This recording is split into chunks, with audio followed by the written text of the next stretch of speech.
na pinalalabas may ginastos na kwarta from the confidential funds ni Inday galing sa DepEd.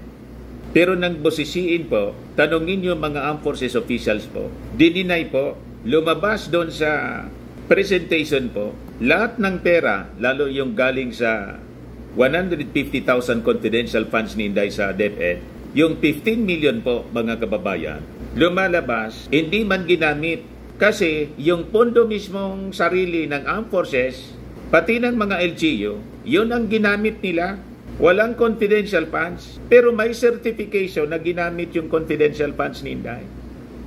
Ganon katindi po yung revelasyon. Kaya nagpa-press con si Inday at makikita ninyo nasisiraan na po siya ng loob.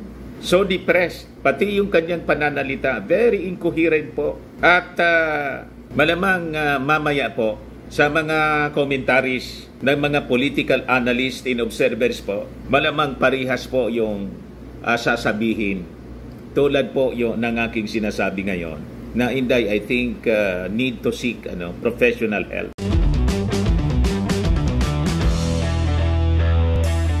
Ito naman po yung bago naming product na binibenta online. iGlow Serum, whitening po siya. Tingnan ninyo yung epekto sa aking anak na architect before and now. Yung mga inquiries po ninyo, dumiretso na lang kayo sa kanyang Facebook account, Riz Maravillas. Nagpa-press con si Inday, mga kababayan.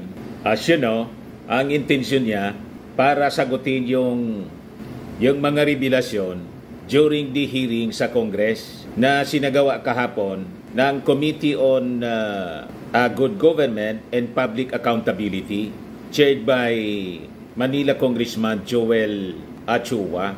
Kaya lang po mga kababayan, nang panoorin natin yung press con, imbes mapabuti po yung kalagayan ni Inday, lalo yatang napasama. Ang hindi ko maintindihan, wala man lang bumulong kay Inday sa mga advisors niya, pinabayaan lang po na magsalita. Kagimbal-gimbal po yung mga pinagsasabi ni Inday. Pinagsabihan daw niya si Amy Marcos na pag hindian niya kayo tumigil, huhukayin ko yung tatay mo, huhukayin ko niya yung tatay ninyo, at itatapon ko siya sa West Philippine Sea.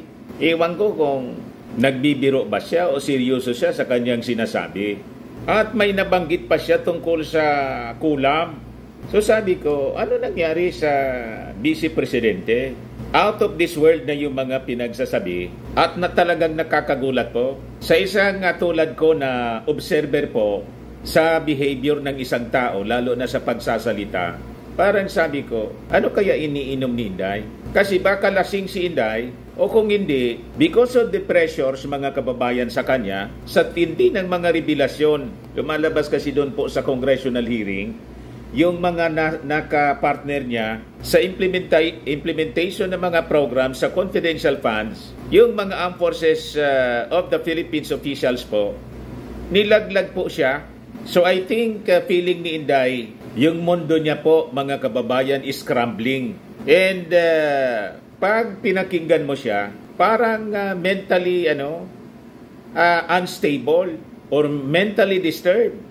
Incoherent po yung kanyang mga pananalita at yung mga facial expressions niya kakaiba. So kung ako po yung kung ako yung political advisor or kaibigan ni Inday nandun, ang gagawin ko kay Inday, bubulungan ko siya. Madam Vice President, pahinga ka na po siguro. Parang pagod ka po. Kasi yung mga pinagsasabi ni Inday po, talagang nakakagulat, kagimbal-gimbal po. Kaya sabi niya rito, kung hindi kayo tumigil, huhukayin ko yung tatay ninyo. Itatapon ko siya sa West Philippine Sea. Vice President Sara Duterte says sa ginawang press conference niya kanina. Ito po. Sara Duterte sinabing itatapon niya ang katawan ni Marcos Sr. sa WPS. Yan pa. Si BBM, may listahan ako ng 5 bagay na impeachable offense niya. Sabi pa niya, the nations niya elected a leader who does not know how to be a president. Ganyan mga kababayan katindi, yung mga binitawang mga pananalita ni Inday. Saka may kwento pa siya tungkol sa kulam. Sabi ko, Parang wala yata sa sarili si Inday habang nagpapapress con. Parang nakainom yata ng alak or baka nawala sa sarili sa sobrang pressure sa kanya, sa sobrang galit niya sa Kongreso kasi feeling niya mga kababayan, pinagkakaisahan siya. Matindi po yung atake kay Martin Romualdez at nag-bullshit po si Inday. Pinos pa nga ng kanyang mga supporters. So, proud kasi sila. Run Sara Run movement. Bullshit sila. Bullshit, sabi po ni Inday. Tapos sabi pa niya, noon lahat para sa bayan, sa Diyos at sa pamilyang Pilipino. Ngayon, drag me to hell. Yan daw ang ginagawa sa kanya ng Congress ni Martin Romualdez at ng ating Pangulong Bongbong Marcos. But before ko mga kababayan ibigay sa inyo yung full story ng mga balitang yan, click subscribe muna dito sa ating YouTube channel and hit the notification bell para lagi po kayong updated sa mga kaganapan dito sa ating bansa. Like and share na rin po ninyo ng ating video at wag na rin po ninyo na skip yung ating mga commercial ads para tuloy-tuloy lang ang pag-unlad ng Bagong Pilipinas. At itong ating programa mga kababayan, atid sa inyo nitong ating mga sponsors. Firmax Firming and Lifting Cream. Pinapay po sa mga pulses in affected area. Mainam po ito sa mga pains at paninigas ng mga kaso-kasuan. Ito sa mukha naman yung application, anti-aging, Automax po siya. Ito ay Glow Zero mga kababayan. Whitening po siya. Made in South Korea. Ito naman po, Ningxia Red Mix Fruit Drink. Gawa po siya sa goji berry. May anti-cancer properties po siya. At sa mga nagana po ng malinis and spacious fitness gym, pumunta lang po kayo sa aming Colossal Fitness Gym. May Grab ka rental din po kami. At bills payment po sa aming office. At saka sa mga mahilig po sa mga imported bags, manood po kayo sa live selling ni Madam Eileen Rosales sa kanyang Eileen Closet po. Pati mga shoes, ito yung kanya po. Ito yung kanyang page.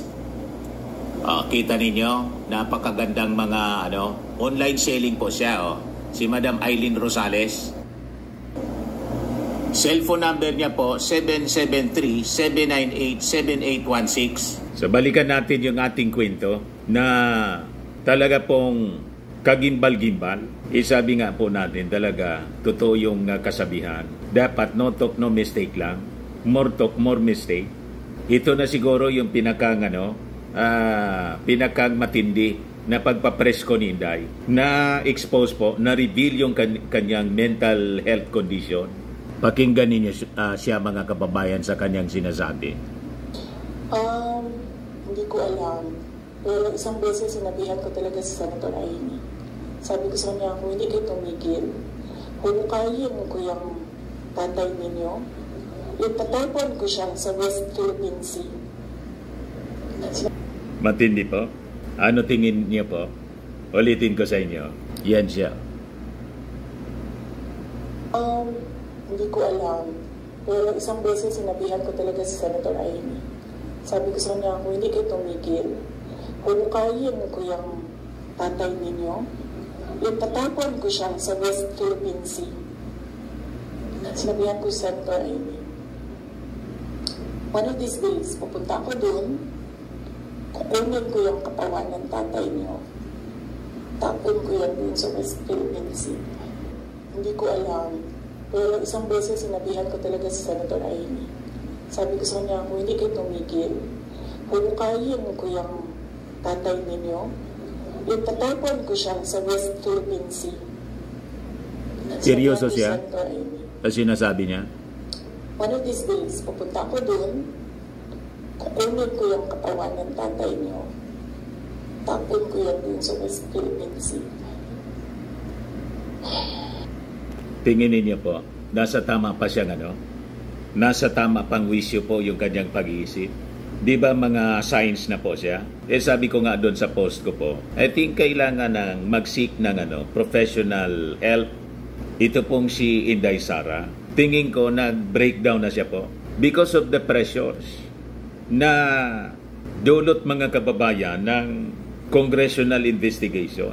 Nagsisipaglabasan po yung maling paggamit po ng confidential funds. And in fact, na-discover po doon na pinalalabas may ginastos na kwarta from the confidential funds ni Inday galing sa DepEd.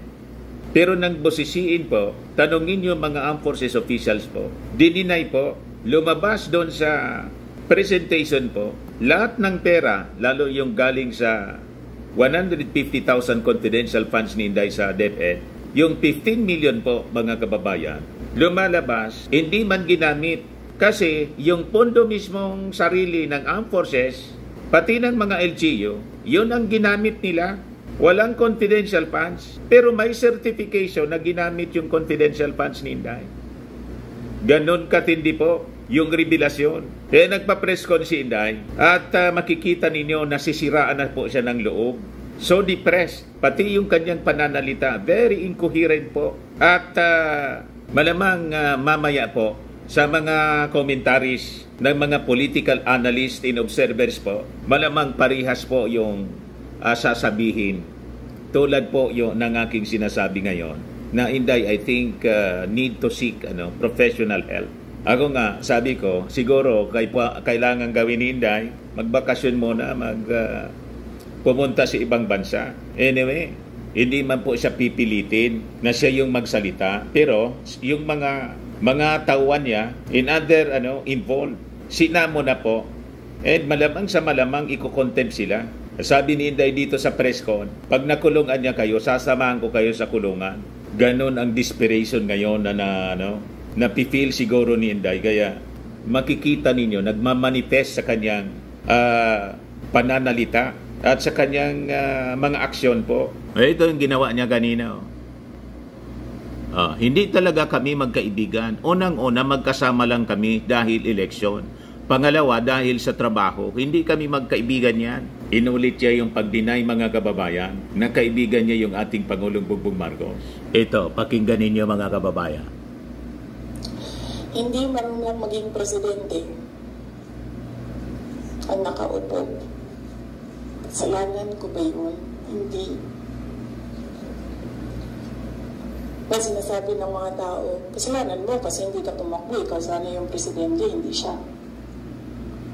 Okay ka na, maaga ako nagsabi na hindi ako tatakbo for president. May madaming mga negative tungkol sa listahan. Okay, so ito pa, mga kababayan.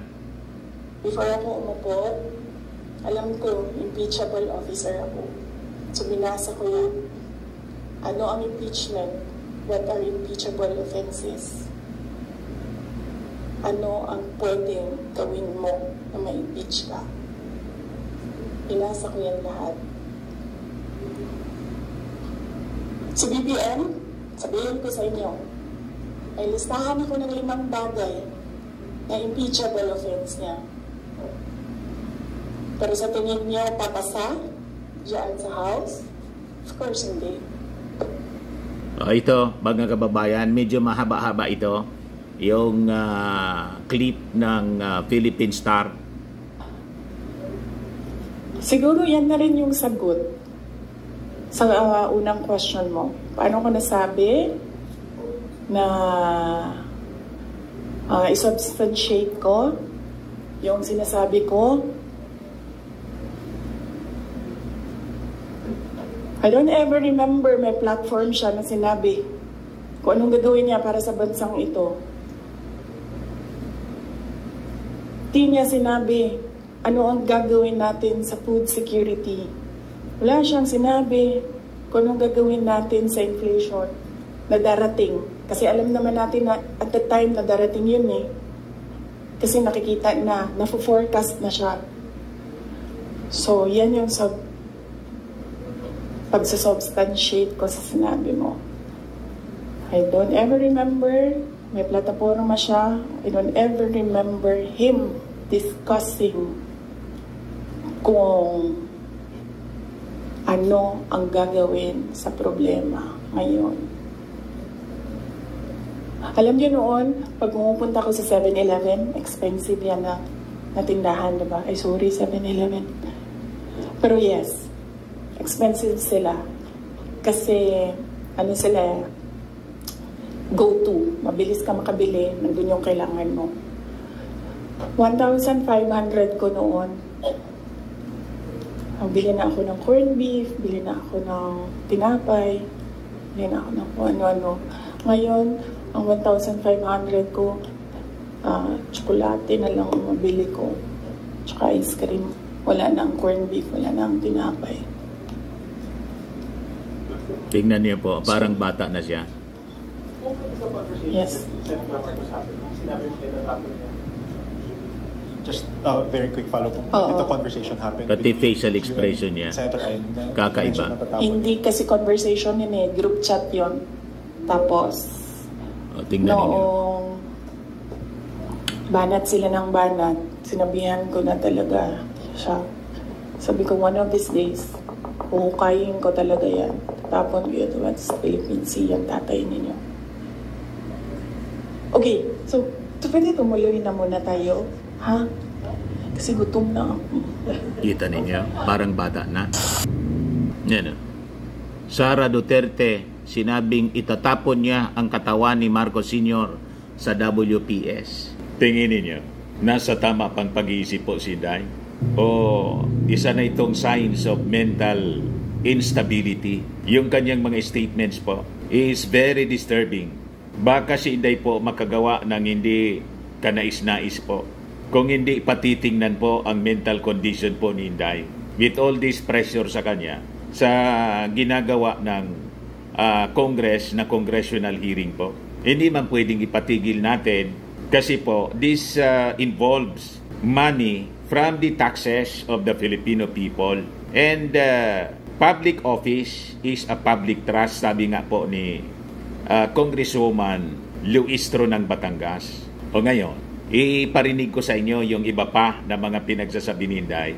Kasi umabot siya almost 2 hours yung press con po. Ito galing ito sa Philippine Daily Inquirer.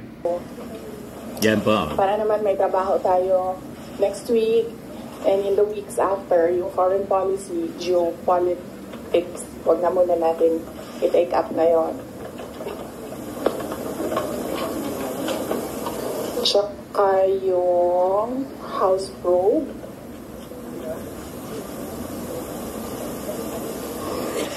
Antayin muna natin yung next House hearing. Kasi kulang pa yung mga sinasabi doon for me to answer. So, antayin muna natin yung House hearing before we talk about the House probe. And then sa Quad Committee, hindi pa naman nila nasasali yung pangalan ko doon. But I heard na gusto nilang isali yung pangalan ko doon. So, antayin na lang natin pag nasama na yung pangalan ko doon. And then, sa DSWD AIX, answered by Norman Baloro already. And then, other political issues, sa susunod na natin i-take up. Okay, so wala na tayong pag-uusapan. Tapos na. Thank you. Okay, so saan ba ako magsisimula?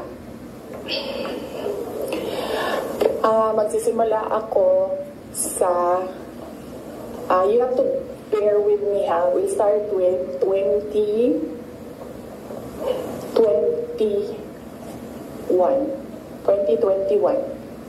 Doon tayo magsisimula sa 2021. So, doon muna tayo kay PRD, then mag-move tayo kay BBM, and then we'll move to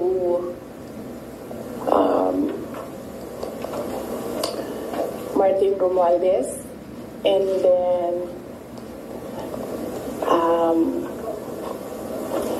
merong isang person of that triangle. Hindi muna natin siya i-mention because I'm waiting for more information coming out doon sa House probe bago ko i-mention yung pangalan niya.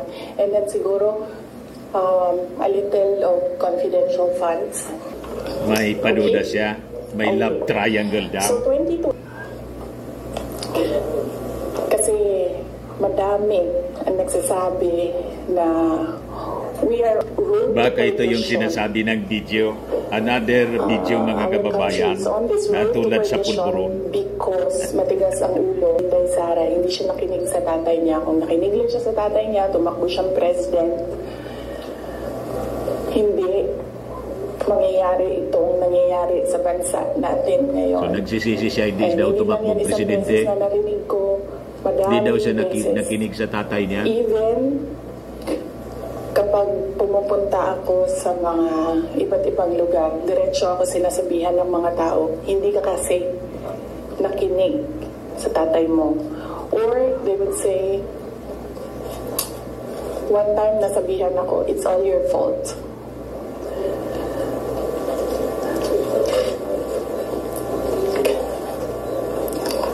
Alam niyo kasi, I don't like talking about my life. I don't like talking about my feelings. I only want to talk about my work. Kaya hindi ako nagsasalita. Pero ganito yung nangyari. PRD never ever asked me to run for president. Yan yung totoo. 7 times niya ako pinunta sa bahay ng nanay ko, sa Paniwala bahay ba tayo na pamilya sila ng ko. sinungaling? Hindi siya nagsabi sa akin na tumakbo ka for president. In fact, sinabi niya sa akin, huwag kang tumakbo for president kasi nanggaling ako dyan, mahirap siya na trabaho, anak kita, naaawa ako sa iyo to go through what I had to go through. Yan ang sinabi niya sa akin, paulit-ulit. And sino ang witness ko to say na totoo ang sinasabi ko? Yung nanay ko. Because sa 7 discussions na yon, nandoon ang nanay ko parati. Nakaupo, nakikinig, hindi nagsasalita. There was only one time, one discussion na nagsalita yung nanay ko. Yung nanay ko doon, Gustong palabasin ni Inday na makinig siya sa amin dahil dalawa. hindi siya nakinig sa kanyang tatay, nangyari ito sa kanya. So, Ayan on tuloy, the naging hindsight, pangulo si BBM. maybe ginamitan na first psychology ni PRD, hindi ko alam. Siya lang ang nakakaalam kung bakit paulit-ulit niya sinabi sa akin, huwag ka tumakbo for president. Kung magkaroon kayo ng pagkakataon na tanungin ninyo siya bakit. Another Sinungaling man yun? Tulad mo, sabi mo, tatakbong na senador, hindi 3. ako, Wala man ni isa. sinabihan ni PRD na tumakbong president. He left me document, 2 papers in a folder. Unfortunately, naiwan ko sa bahay namin ngayon. Dala ko siya dito sa Manila para ipakita sa inyo, pero naiwan ko siya sa bahay. Ang nakalagay doon, so maybe the next time na magkita-kita tayo lahat, dalhin ko siya. You can read, but you cannot take photos, cannot take videos of the document. Nakalagay doon, in gist lang. Sa left side, nagsasabi siya doon, hindi si PRD. Hindi si PRD ang sumulat nun, ibang tao. Nagsasabi yung tao doon, Sara should not run for any position. Dapat si Bongo ang tumakbong VP. Lagay sa left side na Tumakbo document. si, ano, Nakalagay si sa right side na document, Bongo. Sara Kasi should not run. for any Nag-slide position, nga siya po she should endorse sa pagka-vice presidente. Bongbong Kasi na-feel niya, hindi siya mananalo Vice kay President. BBM. So yun yung proof ko. Yun yung dala-dala Yun ang katotohanan niya. Nung very last meeting namin, dala niya yung document na yun. So yun yung proof ko na hindi talaga nagsabi si President Duterte na tumakbo ako for president. And even if nagsabi siya, hindi din lang talaga ako tatakbo for president. Siyempre Maaga nga ako po, nagsabi sa kasi inyong lahat. during yung Sabi mga ko, sorties, kung kundi ano, pumupunta may sa mga video na patipo at the time ninyo, na nandito ngayon. pag si Sinabi BBM ko, ang pumunta po, huwag niyo napakarami, muna akong tanungin rockstar, about the presidency. kaya nag-slide ka. Kaya hindi pa ulit tanong. Antayin niyo na lang January 2021. Pagdating ng January 2021, paalam ko sa inyo ang decision ko. Tatakbo akong president. Tapos immaterial ito, And true history. enough, January 2021, maaga ako nagsabi Diba? sa lahat. I-fast forward na natin mga kababayan kasi paulit-ulit man lang yung sinasabi niya. Which is immaterial. Ang issue rito, yung confidential funds na dapat niyang ipaliwanag. Bakit nandidilat ka?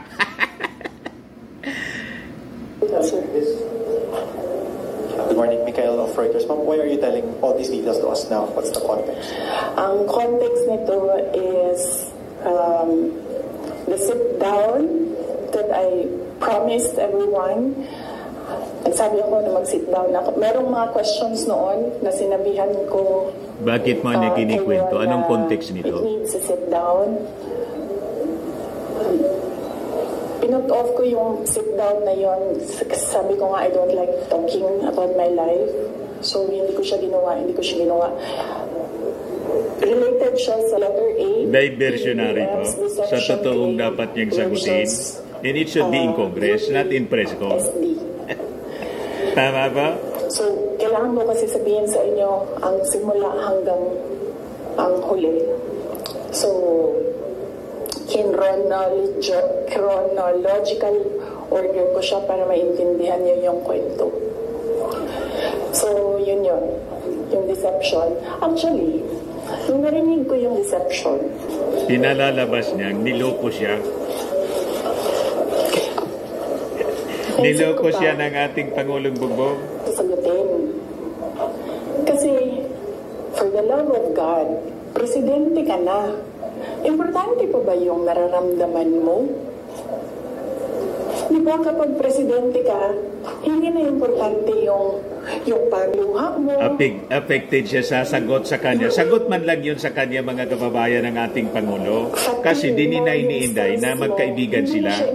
So sabi ng ating Pangulo, all along niya, ang paniwala ko, magkaibigan kami. Yung nararamdaman. But dahil niya sa sinabi niya, I think niya, maybe niya, I've been deceived. Mag-isip about deception ng isang babae. Affected mga kababayan si Inday sa sinabi niya. Siya kasi yung nagsabing hindi sila magkaibigan pala.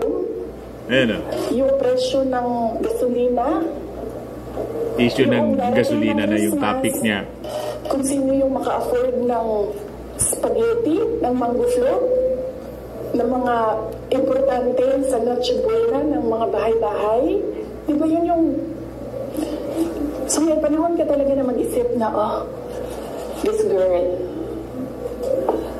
Siya nung nagsimula niya. Hindi ko nasasagutin. Sandali lang hindi ako nagko-cocaine. Pero sobrang lamig niya na yung sipon. Sir, mangi ang tissue.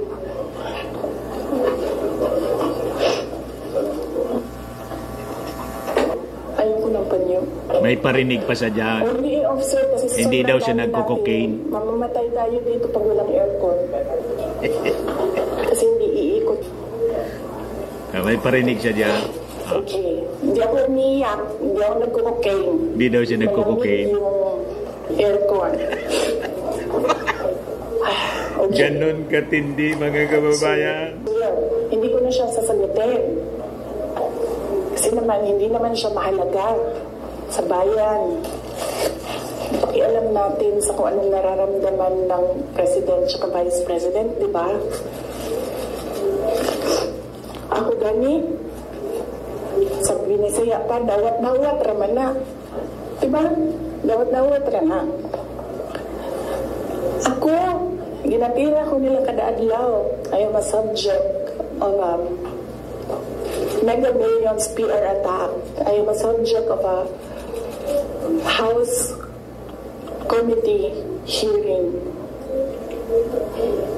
Pero hindi na importante. Mega Billions PR attack na. Ayan yung mga pinapakalat ng mga nausog vloggers na kaming mga pro-government, pro-BBM vloggers, binabayaran. Diba? Baliktad yata. I don't understand what we're talking about. So, hindi ko na siya sasagutin. And then, sabi ng mga tiga Davao, nandun ako sa Davao nung lumabas yung deception na yan. And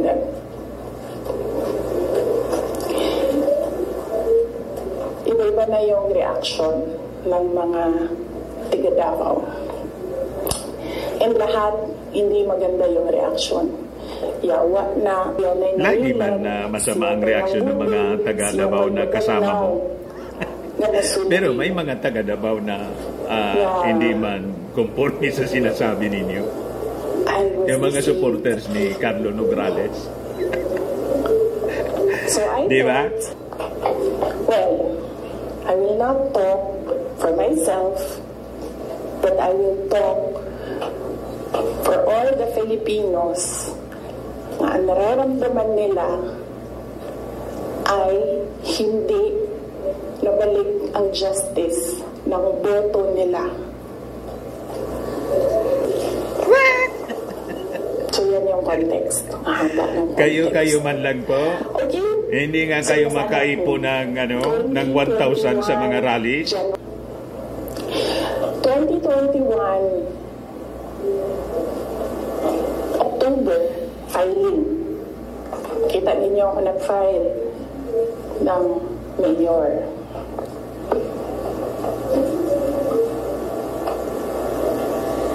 Tatakbuhan ko. Sakit sa akin. Mayor daw ang tatakbuhan niya. Narinig yung mga tao na we are disappointed in you. Kasi sa pagtakbo ba, dili magud na kanagyan. Wag na po ito. I-fast forward natin mga kababayan kasi irrelevant history. Ito kay Senator Amy, mga kababayan. So pag convince sa kanya daw na tumakbong Vice Presidente. Si PG. So ask PG to run as your Vice President. Mga Bisaya na tanan. And then she said na I don't think kayanin na manalo kami kay Lenny. And then I said, ask Manny Pacquiao to slide down. He's already running for president. And she said, we already did. And Manny Pacquiao told us that God asked me to run for president. So how can you argue with God? Sinabi daw ni Amy, hindi mananalo sila, hindi mananalo si PBBM pag pag hindi niya sinuport.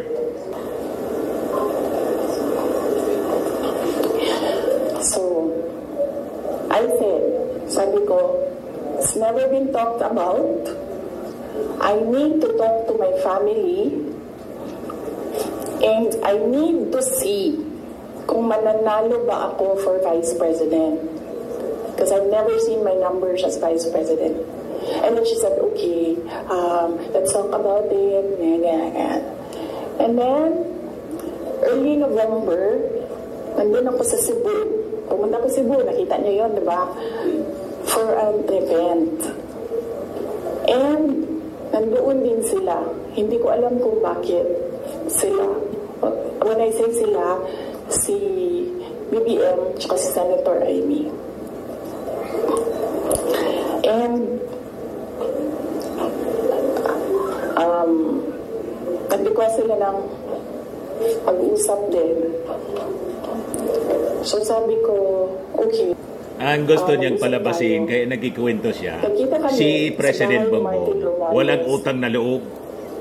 Kasi gusto umeksena ni Martin Romualdez. Diba? Yan man lang ang gusto niyang palabasin. And then pag-upo ko ba? Kasi ngayon, pinapa-imbestiga siya ng Congress dahil sa confidential funds. Kaya dahil iniimbestiga siya, pinalalabas ni Inday, walang utang na loob. Kasi naging presidente si BBM dahil sa kanila. Yan ang narrative nila, mga kababayan. Ituloy natin. Binabaste, ginanon mo ng PRD, and then ginanon niya. And then he said na, wala na akong masasabi. Diyan. So,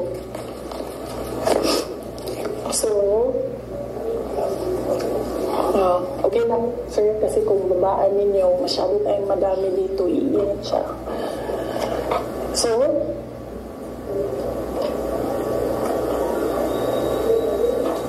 tumakbo ko ang Vice President, alam na natin lahat yun. Ginawa ko yung kampanya, alam na natin lahat yun.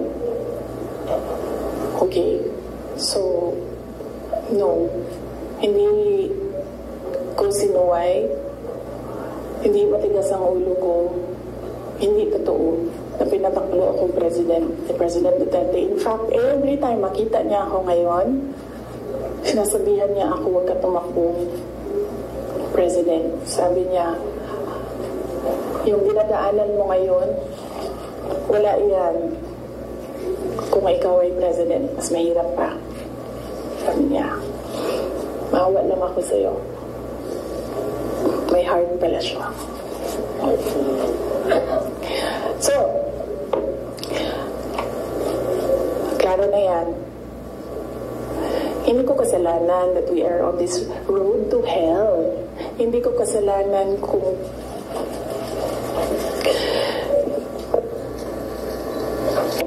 road to hell daw. Kasi kung alam mo naman na may kakulangan ka, hindi daw marunong yung Pangulo na maging Pangulo. Mo para mag-catch up. Hindi ka naman uupo lang doon na parang, may kakulangan talaga ako, ganun talaga. Hindi ganyan. So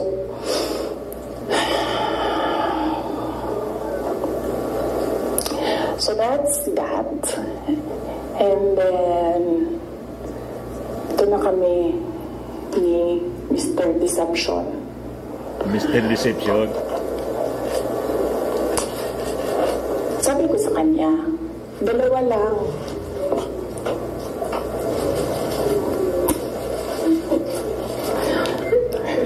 Para pantay. Dalawa lang. Sabi ko, dalawa lang. Ang request ko sa iyo, if you win, dalawa lang ang request ko sa iyo. And I think, tawag sa Pangulo, Mr. Deception. Pero meron akong nabasa sa mga na merong nakikinig niya. Kasi nag-post yung taong yun. Pero yun yung request ko at the time. Kami lang dalawa. Sabi ko sa kanya, pag nanalo ka, dalawa ang hingin ko sa iyo. Unang-una, yung trabaho ko. I want to work sa security sector kasi there will never be development kung hindi solid ang security backbone mo. Hindi ko sinabi sa kanya yan. Pero, tinanong niya ako, bakit Department of National Defense? Sabi ko sa kanya, kasi karamihan naman ng problema hindi man talaga ibibigay sa kanya yung gusto niya ang DND kasi pro-China. Nandiyan yan sa Mindanao. Kinalakihan niya yan. Naiintindihan ko siya. May po. Kung bumaba ako, may insurgency free na ang Davao City. So, may peligro sa likod niya kung siya trabaho.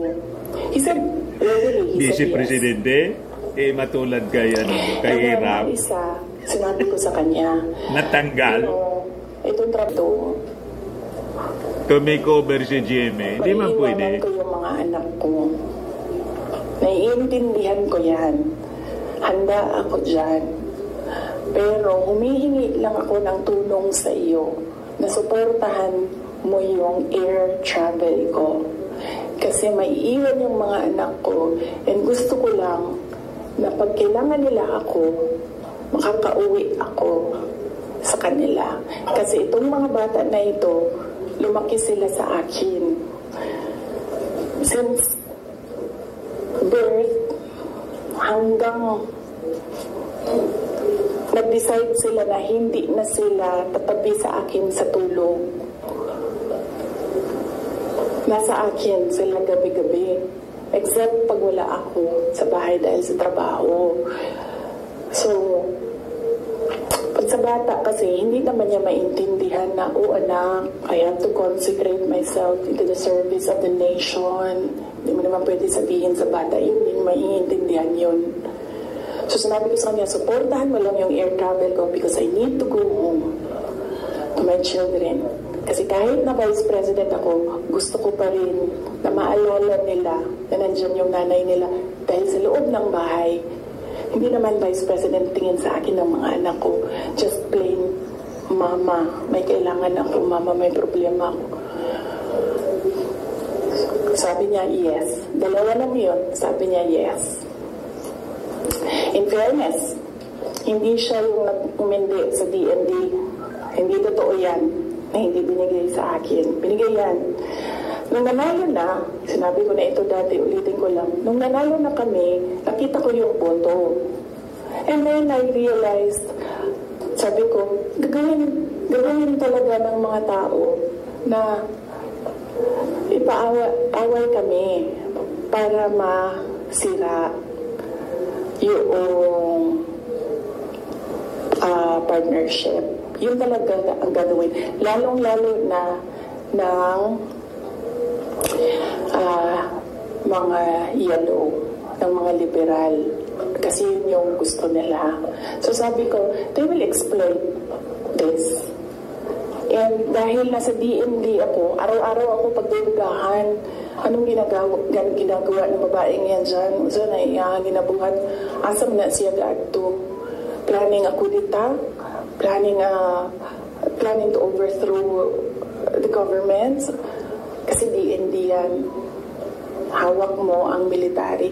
Sabi ko sa sarili ko, matalino na ang ating Pangulo, hindi pa iisa. Barkada mo si GMA, the plotter. Sabot ko yung siyang kasama. Magtrabaho ka, unya na pa yung nga nga intriga. Madaot lang imuhang kamada. So yun lang ko. Sabi ko sa kanya, pwede ba ako lumibat sa education? Kasi tatlo naman yung plataforma ko. Mapayapang pamumuhay, trabaho, edukasyon. So sabi ko, pwede ako lumipat ng DepEd. Sinabi ko din sa kanya kung bakit. Ayaw ko na intrigahin ako. And then he said yes. So napunta ako sa DepEd. And then the other one, sabi ko, supportan mo yung air travel ko. Sabi ko, hindi na nangyari yun. Pinilit namin, hindi na natupad yun. Isang beses sinabihan ko siya. Sabi ko, pwede ba sabihan mo yung 250? Kasi ako ang priority. Hindi ikaw. Kasi yan yung usapan natin. Kasi naiintindihan mo, di ba? Na meron akong maliliit na anak. Kasi sinabi siya, do I have to tell them? A semi-British accent. And I said, of course.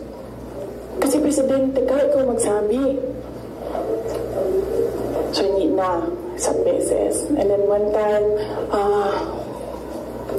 priority daw si Lisa.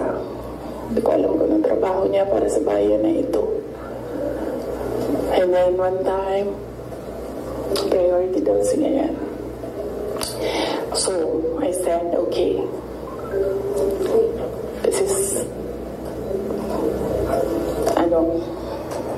gusto niya, priority siya. Some form of insincerity. Diba? Okay, ano problema Spoiled yan? talaga po, mga kababayan. Kasi problema ko lang naman yan. Hindi man yung problema ng bayan. Problema ba ng bayan? Paano ako babiyahe? Hindi naman. So, maliit na bagay. ako na gagawa ng paraan para ako maging nanay. Hindi na ninyo problema yan. Maliit na bagay lang yan. Okay. So, that was that. That was personal sa aming dalawa. And then, dito na tayo sa DepEd. Alam niyo na yon, diba? Sinabi ko na sa inyo ang budget ng DepEd. Question? Yes, ma'am. You said for around 11:14 a.m. Hindi ko kasalanan na we're in this road to hell. Hindi ko kasalanan na hindi marunong. You did not finish your sentence, sir, ma'am. Can you elaborate po? Hindi marunong maging presidente. Ang ko ba yun? Hindi marunong maging presidente yung puno. Na sinasabi ng mga kasalanan mo kasi hindi ka tumakbo. Ikaw sana yung presidente, hindi siya. But then I said, maaga ako nagsabi na hindi ako tatakbo for president. May madaming mga negative tungkol sa listahan. Okay. So, yes, sir. Yes. Sir, tapos ka na. Balikan kita. Ikaw muna, sir. Hanggang anong oras ito, JC? Parang bata. Tingnan mo. It's up to you, ma'am. Up to you? Gawin mga wanda. Okay. Madam VP, with all this revelation that, ayun nga, meron kayong mga requests kay President Bongbong Marcos in case he wins, which is he won. And of course, yung conversation nyo with Senator Amy Marcos. Ngayon ba, do you regret teaming up with President Ferdinand Marcos during the 2022 election? Inisip ko yan. Naisip ko na yan. And then naisip ko kasi, ganito, sila yung tumatakbo, diba? Tumakbo si BBM, tumakbo si Lenny. So, idea lang naman sa kanila yung mananalo noon. Tapos mayor ako ngayon. Imagine natin, parallel world na either sa kanila ang president and then ako ang mayor. So, I'm sure, lahat ng mga nakapalibot sa kanila, magtitingin pa rin sila sa akin doon sa Davao City. Hahabulin pa rin nila ako doon sa Davao City because tinitingnan nila, palibot sa kanila, wala na yan silang pakialam. Wild mga kababayan mag-isip. Pero yung mga nakapalibot sa kanila, may pakialam. Sila yung tumitingin ng future. Sila yung tumitingin ng 2028. And then, meron akong realization yan because ang nagsabi sa akin yan, si former Senate President Manny Villar. Sabi niya, wala kang kawala dyan. Saan ka man magtago, saan ka man pumunta, hahabulin ka nila kasi tinitingnan nila ang 2028. So, I don't regret running for Vice President kasi imagine nyo, kung mayor ako, tapos hinahabol nila ako ngayon. Diba? Napakadali nila ako i-suspend. Napakadali nila ako kasuhan. Napakadali nila ako tanggalin sa pwesto as mayor. Ngayon, hindi nila ako matanggal.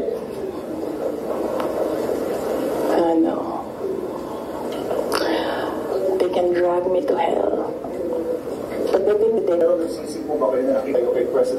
They can drag me to hell now. hindi man ako ni VP Lenny na tumakbong Vice President niya. Hindi ko pinagsisihan yung pagtakbo ko as Vice President. And hindi ko din pinagsisihan na nakipagtandem ako sa kanya. I'm sure merong rason ang Diyos kung bakit ako nilagay dito sa upuan na ito sa ilalim ng seal na yan. Para rin siguro sa kanya, para kay BBM or para sa bayan, hindi ko alam kung anong rason ng Diyos. Sometimes, or all the time, hindi natin nakikita ang rason ng Diyos. Nakukonect na lang natin siya kapag meron ng ibang nangyari sa buhay natin. Siguro, yun yung rason. Para, ganito, gawin ko, bullshitin ko sila ng bullshitin. Bullshit kayong lahat. Drag me to hell. Sorry kasi hindi pa sila nakatanong. Bullshit. Good morning. Kita ninyo. Asa po ko yung intention to run for Vice President from the very beginning. Can we say na napilitan pa talaga kayo, and without yung call ni Senator Amy, masasabi nyo ba na nagamit lang kayo para lang manalo si President Bongbong Marcos sa pagkapangulo? Napilitan, hindi. Very rational yung decision making ko sa pagtakbo as Vice President. Sinabi ko kanina. Ganun din ginawa ko. Nilista ko yung positive, nilista ko yung negative. Nandun yung positive, sinabihan ko yung pamilya ko, telling me the negatives. So, ano yung isang tanong? Nagamit. Yes. Clear naman yun. Tinanong ko, bakit ako? And then she said, matatalo kami ni Lenny kung hindi mo dalho ng mga Bisaya. Kaya nagbigay ako ng options.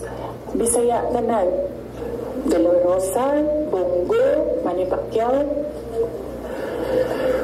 And then she said na hindi kakayanin. Except for Manny Pacquiao, hindi naman siya nagsabi na hindi kakayanin. Ang sinabi lang niya, nag-refuse si Senator Manny Pacquiao. So, of course, ginamit nila ako para manalo sila. Obvious naman yun. Gusto niyo makita yung survey? Hindi ko siya dala. Pero next time dalhin ko, and then pwede kayo tumingin pero hindi kayo pwede mag-picture.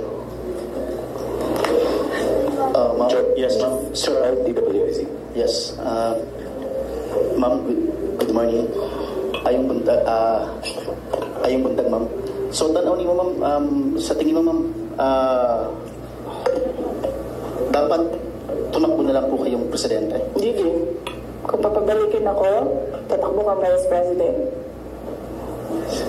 Ilagay ko dyan. Drag me to hell. Ma'am Marlene po, from Radyo sa Estrella. Here po, ma'am. Yes, ma'am.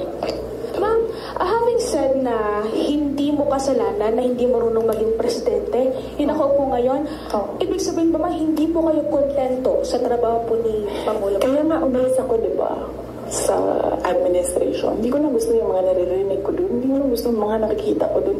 Kayo, kung gusto nyo ng pera, natatakot kayo, kayo na. Huwag nyo na ako isali.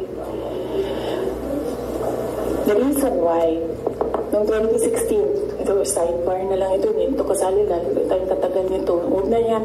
Sige. Ay hindi. Hindi ko na gusto. Kung presidente nyo siya, okay lang. Ako, hanggang vice president lang ako. Hanggang number 2 lang itong bansa na ito. Wala itong number 1 para sa akin. Yes, Bea, Mamborajo. Yes po. Hi ma'am, kanina po kasi sinabi nyo na, ma'am here. Yes. Kanina po kasi ma'am sinabi nyo po na inahagapon ng ICC. Alam niyo ba bakit hindi umuusad yung ICC? Kwento ko sa inyo next time. Masyado na kayong madaming material. Pwede natin i-cut ito. Red Mendoza. Ma'am, sorry ma'am. Ma'am, may hanging question ako sa inyo the last time kasi ito yung tungkol doon, yun nga, you're referring nga yung tungkol doon sa tandem ninyo with the President. And do you think po ba, may regret po ba, did kayo supporters ninyo were forced to vote for the President as tandem? Yun nga yung sinasabi ko before na Kasi may mga supporters din si President Marcos sinasabi na budol din sila sa inyo. Budol ako? Oo, nabudol din daw kayo sa... Nabudol din sila sa inyo. Parang gano'n siya sabi mga loyalista ni BBM na bumoto sa inyo as tandem. So, pwede na po ba masagot yun, ma'am, kung sa tingin niyo po ba bumaba yung pagbaba ng inyong suporta sa mga loyalista ni BBM ay enough po ba sa iyo na or does it matter po ba na bumaba yung suporta ng mga loyalista ni BBM sa inyo? Hindi ko alam kung ano yung nire-refer nila na napudol ko sila. Hiningi nila sa akin yung kampanya ko, binigay ko sa kanila, nanalo sila. So, saan na ng budol? Nung tumulong ako sa administration, ang DepEd was, top 3? The morale of the teachers were so high na they were happy. Sa akin ba yun, kung number 3 ang DepEd? Ako ba ang presidente? Hindi. Sa kanya yun. Cabinet member lang ako. Diba? Ako ang DepEd. Sa akin ba yun? Hindi. Hugas ka man. Wala man siyang nagawa sa DepEd. Accomplishment yun ng president. Budol. Isara San Presidio, Fuji TV. Hi, good afternoon.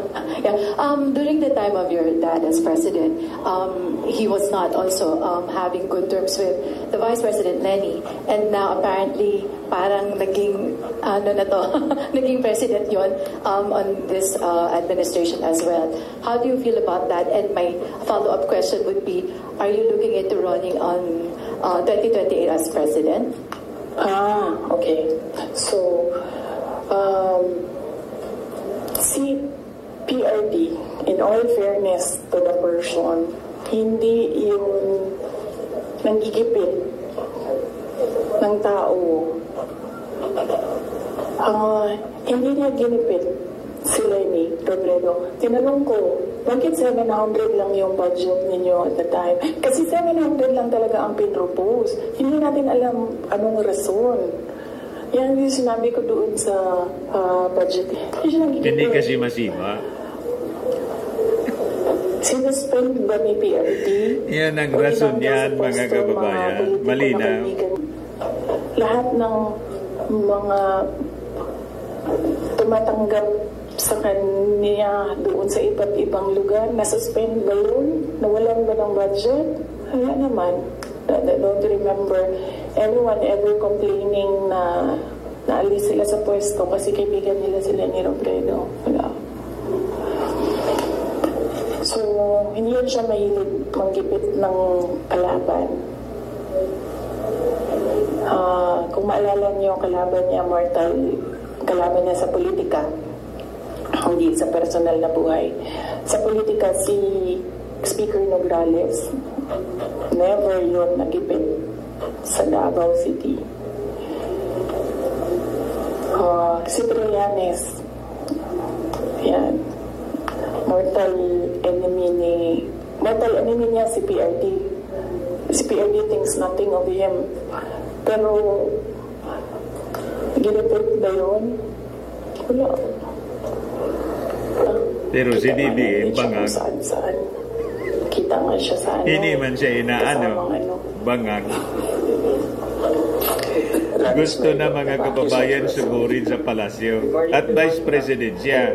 Siya yung beneficiary.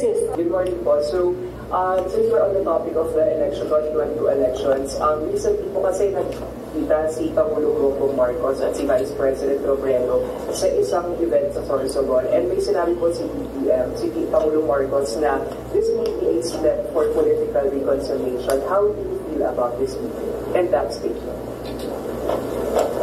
Wait lang ha. And the 2028 question, ma'am. Oo. Sa sunod na lang yan, ma'am. Ano ba yung sinabi ko na date? Kailan nga ba yun? Fourth quarter of 2026. Fourth quarter of 2026. So, kung mag-advise ako kay Lenny,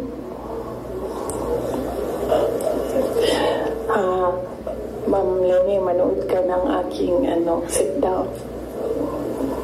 Panood na naman po. Wait, ituloy ito. Good morning po, Sir Vice President. Ang papa niyo po ang naggawa ng desisyon against all Filipinos na may libing si Marcos Sr. sa libingan ng mga bayani. Ano na po ang nangyari ngayon? Nakalimutan na po ba ng nakaupo ngayon? Maraming salamat po. Hindi ko alam. Pero isang beses sinabihan ko talaga si Senator Amy. Sabi ko sa kanya, kung hindi kayo tumigil, hukayin ko yung tatay ninyo. Yung tatapon ko siya sa West Philippine Sea. Sinabihan ko si Senator Amy. One of these days, pupunta ako dun, kukunin ko yung katawan ng tatay niyo. Matindi. Tapon ko yan dun sa West Philippine Sea. I don't think sumagot siya. Hindi ko maalala. Nandun pa yun sa group chat. Mayroong mga nakakita. May ibang tao. Pero Senator Amy naman, kilala niyo naman siya, diba? Diretso yun magsalita. Hindi niyan, hindi siya, she's I believe, a sincere person. Sana tayo. Yes, sir. Tingnan natin kung ano masasabi nito, mga kababayan ni Senator Amy, na gaganunin yung kanyang tatay. Hindi mo na gusto yung mga nakikita at naririnig.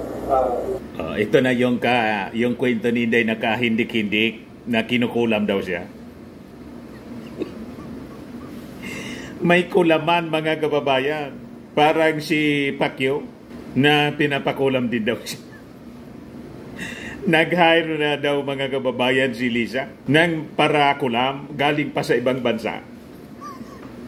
Iba yung kwento ni Pacquiao, mga kababayan. Palibasa, spiritual advisor. O ngayon, si Inday man, ngayon, sa press con, may nabanggit tungkol sa kulaman. Kinukulam daw siya. Sabi ko sa inyo, mga kababayan, kailangan ng check-up.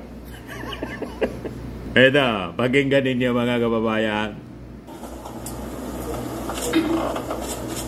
So, that's the end budget.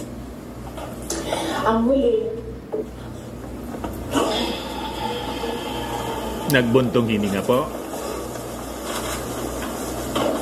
magkasama kami nag-attend ng isang graduation. Truthfully, I wasn't feeling well. Kasi kinukulang nila ako. What? Andiyan na sila, umabot na sila sa kulang. Ay sama-sama na silang lahat. Kinukulang pa nila ako. So I wasn't feeling very well. Pero I had to go. Kailangan ko pumunta. Kasi para naman sa graduates yun. Hindi para sa akin yun. It's their happiest day. So, nagsama kami.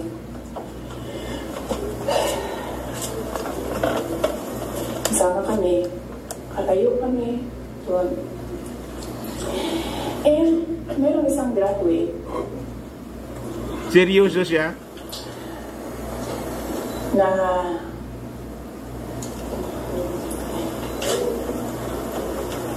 alam niyo, para sa akin, there was some sort of inappropriateness sa ginawa ng bata. Pero bata ito eh. So ikaw din, meron ka din dapat sana siguro pag-intindi kung saan nanggagaling yung bata. And ang reaction mo, ang response mo, should be so that the child will learn a lesson. So meron isang graduate. Sabi ng graduate, Mr. President, can I have your watch as a graduation gift?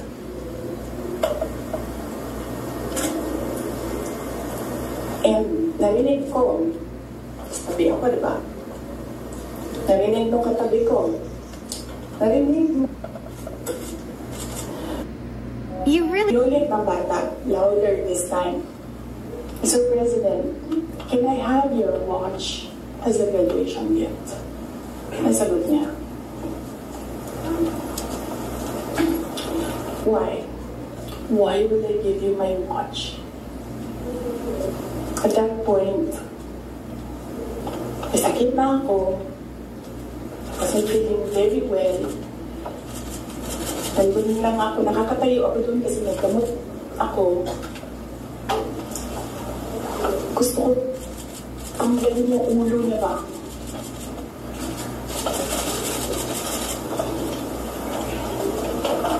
I realized toxic na yung relationship.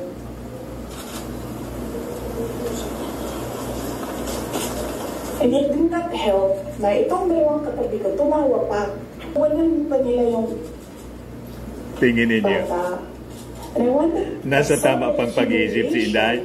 sa face ng bata, I wanted to help him. Sabihin sa kanya, itong relo ko na lang, relo ito ng Vice President, ito relo ng Presidente, pero I hope this will do. And then I realized na baka mas lalo mapahiya yung bata if I do that. So I just imagine myself cutting his head.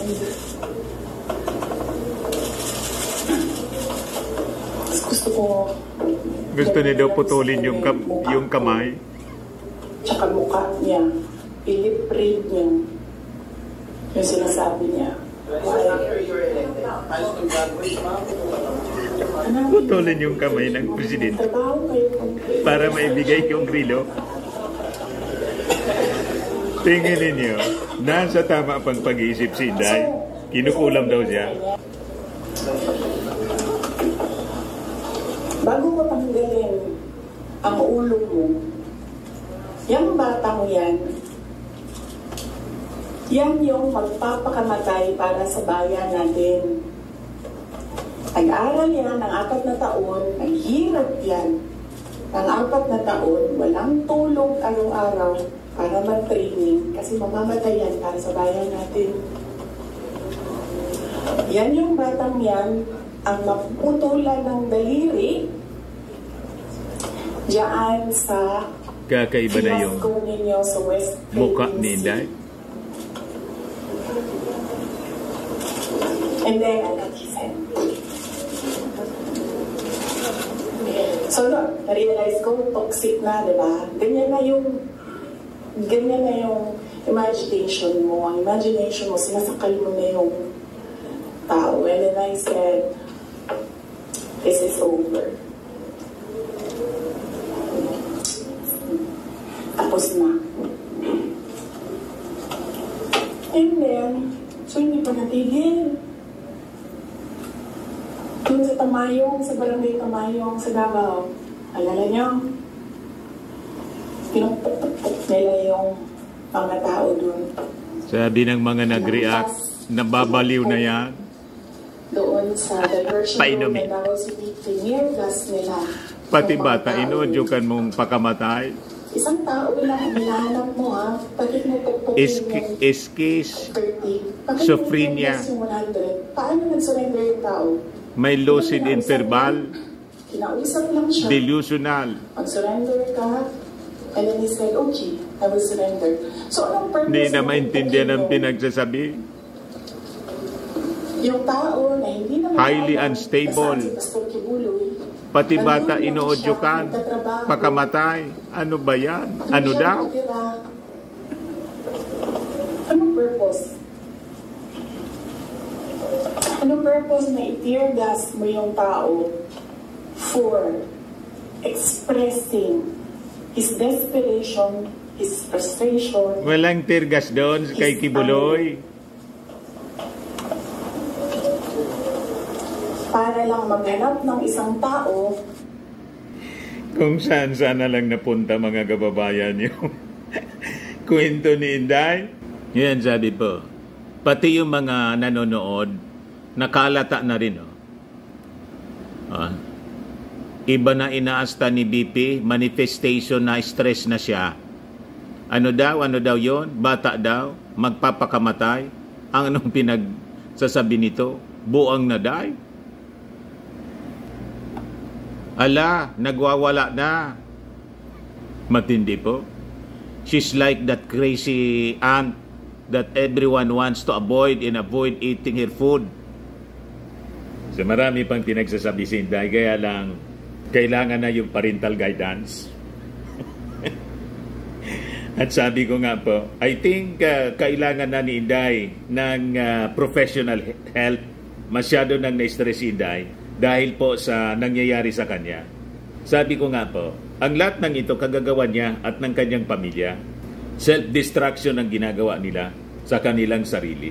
Yung paggamit niya ng confidential funds, hindi niya kasi maipaliwanag mga kababayan. Kaya nagpapapress con siya to defend herself. Kaya lang yung epekto po, baliktad po. Lalong napapasama yung tingin sa kanya ng ating mga mamamayan. Hindi man lang binulungan ng kanyang mga advisors. Madam Vice President, tama na po. Parang pagod na kayo. Kaya lang, kilala nilang matigas ang ulo, baka sapakin sila. Di ba? Kaya ayon, pinabayaan na lang na mag-self-destruct. Sa mga naghanap ng malinis and spacious fitness gym, pumunta lang po kayo sa aming Colossal Fitness Gym. We also offer Grab Car Rental with our brand new 2023 model ng Toyota Innova. We also accept booking for those who are planning to travel via PAL, Cebu Pacific, and other airline companies, local and international, and bills payment for Meralco Bills, PLDT, Aleco Bills, etc. Ang Colossal Fitness Gym is located at 3rd floor Security Bank Building, Landco Business Park, Legazpi City, Albay. For inquiries, look for Chilon Maravillas. Contact number 0966-802-0949. Yan yung aming Innova. Lagi na pong matao sa amin. Pati mga foreigners po, tingnan ninyo. Mga British tourists sila. Ang lalaki ng katawan na, mga kababayan, nag-gym sa amin. Ito naman po, Indian National. Ito mga mga European sila. Ito naman yung bago naming product na binibenta online, iGlow Serum. Whitening po siya galing sa South Korea. Tingnan ninyo yung epekto sa aking anak na architect entrepreneur, Riz Maravillas. For inquiries, look for Riz Maravillas on FB. Ito naman po, Firmax Firming and Lifting Cream. Pinapahid po ito sa mga pulses and affected area. Mainam po ito sa mga pains at paninigas na mga kaso-kasuan.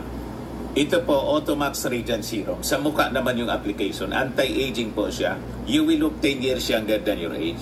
Sa mga cancer patients naman po, baka lang gusto ninyo itong itry. Nengxia Red Mixed Fruit Drink. Hindi man po siya gamot, food supplement siya. Kaya lang, gawa siya mga kababayan sa goji berry. Yung goji berry may anti-cancer properties. Yung mga inquiries ninyo, dumiretso na lang kayo sa aming messenger sa Facebook para masagot namin agad. Ayos po. Ako po si Dante Maravillas. Bye-bye. God bless.